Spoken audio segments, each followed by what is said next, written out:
समस्त छात्र छात्री मानक स्वागत करुच्ची। आज न्यूज आसीगला पिला माने 7 रु खोल अष्टम रु महाविद्यालय ताने आसूची 7 तारीख रु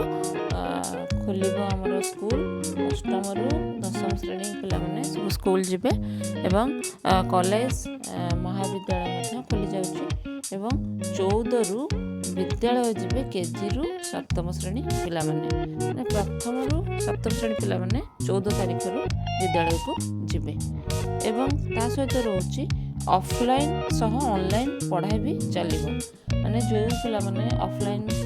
जीवे जीवा कथा जीवे एवं जो माने न जाई परिबे कोनोसी कारण रो से माने ऑनलाइन ने पाठ पढ़ा भी चलिबो निर्धारित समय रे परीक्षा मध्ये हबो तेणु पिला मानकु सचेतन कर दिया जे परीक्षा में रेडी रहिबो पाठ पढ़ा ठीक भाव में करिबो समय को सदुपयोग करी पाठ पढ़ा रे नियोजित करने को अनुरोध आउ पढ़ाई कमी पारे खरा छुट्टी आ खरा छुट्टी हो न पारे जेहेतु आगु बहुत छुट्टी हो गलानी कोरोना पाई तेणु खरा छुट्टी न हो पारे आउ खोलिबो समस्त छात्रावास सब हॉस्टल जो बंद होकर रही सेगुड़ा खोलिबो आ पिला माने क्लास करिवे। एटा हला आजिर न्यूज आसूची 7 तारीख रु आमर अष्टम रु दशम श्रेणी स्कूल खोली जाउची।